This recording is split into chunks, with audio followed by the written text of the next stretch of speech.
권성동 의원 필리버스터 참여하고 장제원 의원 세과시하고 이거는 사실 아까 말씀처럼 주호영 의원과 뭐 다를 바가 없다라는 말씀도 하셨는데 이렇게 되면 영남권 중진 물갈이가 가능하겠느냐.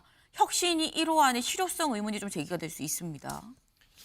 그러니까 공천 시기에 지도부가 시험대에 오르는 전형적인 어떤 과정을 겪고 계시다고 생각되는데요. 그러니까 지도부 입장에서는 공천을 통해서 국민들께 메시지를 주는 거 아니겠습니까? 이런 사람들이 들어옴으로써 우리 당은 앞으로 이렇게 나가겠다. 근데 그렇게 하려고 하면 빈 공간이 있어야 돼요.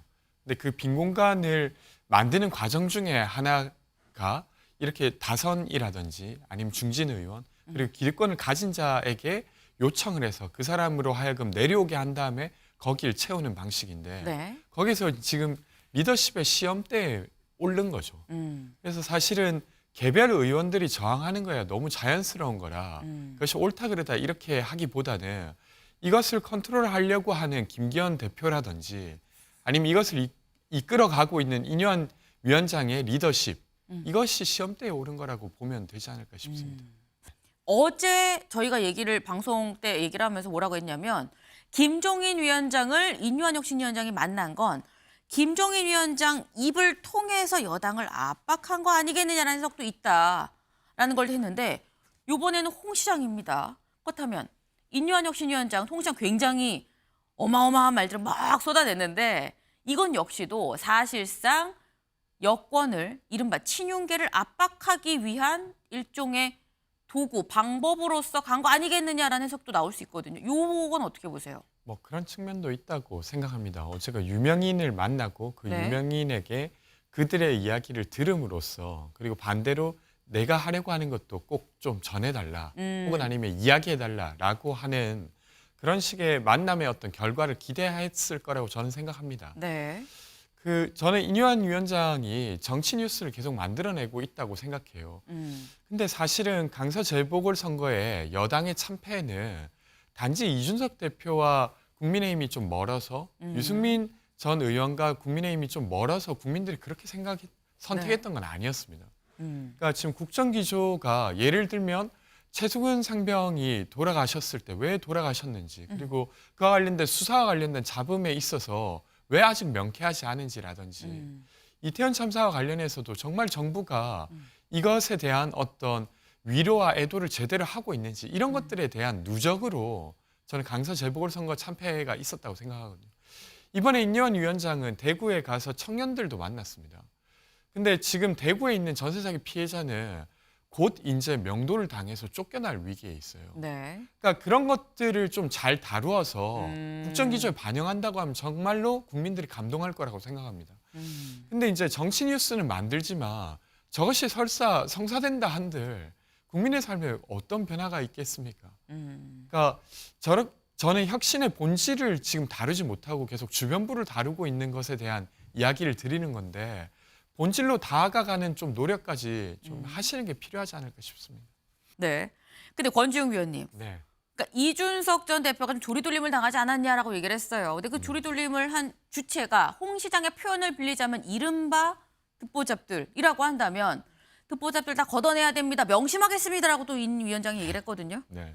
그러면은 걷어내진다면 네. 그렇다고 한다면 이준석 대표가 또 돌아올 가능성이 있는 거 아니냐라고 생각할 수도 있어요. 어떻게 보십니까? 이번 멘트를 들으면 이 듣보잡이 윤핵관을 지칭하는 것 같습니다. 네. 그리고 그들에게 지금 험지 출마를 요구하고 있죠. 인유한 위원장이. 근데 저는 사실은 지금 이 갈등이 어떤 감정적 갈등이거나 이런 것들로부터 기인하는 것이 아니라 본질적으로는 이준석 대표가 한 달 전쯤인가요? 기자회견을 하면서 눈물을 흘린 적이 있었지 네. 않습니까? 물론 저는 이준석 대표의 정치 행보나 아니면 정치 비전에 동의하는 편은 아닙니다만 최소한 우리가 선거 때 약속했던 걸 지금 윤석열 대통령이 전혀 지키지 못하고 있다. 그것을 좀 해달라고 한 것에 네. 윤석열 정부는 아무런 대답을 하지 않았어요. 그러니까 아까 제가 말씀드렸던 고 최수근 상병에 대한 것이거나 혹은 이태원 참사에 대한 것이거나 아니면 홍범도 장군 뭐 역사 지우기라든지 이런 것들에 대한 기조 변화가 있어야 제가 볼 때 이준석 대표와 대화를 할 첫 번째 요건이 되는 것이지 그냥 어떤 자리 주니까 와라 네. 이건 사실은 지금 최소한 이준석 대표의 진심을 인정한다고 하면 모욕 같은 거예요. 제가 볼 때는. 그래서 이준석 대표가 되게 거칠게 하고 있고 그래서 사람들의 마음이 떠나가고 있지만 그것과 네. 별개로 지금 윤석열 정부 혹은 아니면 여당이 고민해야 될 것은 지금 그 국민들이 바라는 어떤 포인트에 대한 국정기조의 변화입니다. 네. 그것 없이 계속 뉴스거리를 만들고 그걸 따라간다 손 치더라도 그건 선거 때가 되면 표심에 영향을 주긴 저는 어려울 거라고 생각합니다. 궁극적인 건 국정기조 변화다. 듣보잡들만의 문제가 아니다. 뭐 이 말씀을 하신 걸로 이해를 했습니다. 손 들어. 뭐 이런 얘기죠. 누가 누구 손을 들라고 한 건지 보겠습니다. 여의 쇄신 밀릴라. 야, 불출마 의원 손들라. 공문. 네, 여기를 좀 볼까요? 제22대 국회의원 선거 불출마 확인서입니다. 이걸 지금 이 민주당에서 각 의원들한테 보냈다는 거죠. 이름, 생년월일 해서 지역구 어딘데 상기 본인은 22대 불출마함을 확인합니다. 라고 요거를 써라라고 얘기를 한 겁니다. 네. 근데 이런 공문이 있었나라는 생각도 들고 그보다도 먼저 권지웅 위원님. 불출마 선언은 보통 기자회견을 통해서 많이 하잖아요. 그만큼 좀 중대한 결단인 건데 자 이거 써서 제출하세요. 그래서 이게 제출을 할까라는 현실적인 좀 생각이 듭니다. 아니 그러니까 사실 이게 이 공문만 보낸 게 아니라 제가 알고 있기로 네. 세트가 있어요. 그러니까 세트? 공직자 평가를 하기 위해서 네네. 이제 해당 구성원이 제출해야 될 목록들이 쭉 있고 그 중에 최근에 이제 불출마한 분들이 계시지 않습니까? 네. 우상호 의원이라든지 박병석 오영환 의장. 의원이라든지 박병석 의장 의장. 그리고 뭐 이렇게 있기 때문에 네. 그 사람들의 경우에는 기자회견 한 것도 있지만 네. 실제로 불출마하겠다는 본인의 의사를 받아야 평가에서 뭐 제외한다던가 이런 조치를 할 수 있지 않습니까? 네. 그래서 그런 용도로 저는 만들어진 공문이라고 생각되고 네. 근데 이것을 전체에게 보낼 필요는 없었을 것 같아요. 최근에 이제 중진 불출마 뭐 요구 이런 것들이 있는 상황에서 네. 이것을 전체 구성원들에게 보내니까 오해가 좀 만들어진 것 같은데 이건 어떤 공식 평가 과정에 있었던 그냥 해프닝 정도로 이해하면 될 것 같습니다. 이걸로 설마 뭐 불출마를 종용했다거나 이렇게 보기는 어렵지 않겠습니까? 이걸로 종용했다고 보기에는 좀 말이 안 되는 상황이기 때문에 해프닝일 것이다 라고 말씀을 하셨어야 돼. 해프닝일 것 같다라는 생각이 좀 들긴 합니다. 네. 근데 지금 일단 뭐 어쨌거나 이런 얘기가 나온 이유가 어쨌거나 요 안에서도 지금 계속 민주당 내에서도 중진들 불출마, 험지 이 얘기가 지금 계속 나오고 있는 상황에서 이 공문이 갔기 때문에 또 이런 얘기가 또 나온 거거든요. 다음 기사 좀 이어서 볼까요? 이재명 친명 의원 결단해야 민주당 옮겨간 험지 출마론입니다. 이제 민주당 안에서도 계속 험지로 가야 됩니다. 기득권 내려놔야 됩니다라는 얘기가 나오고 있어요. 이 목소리 직접 들어보고 오시죠.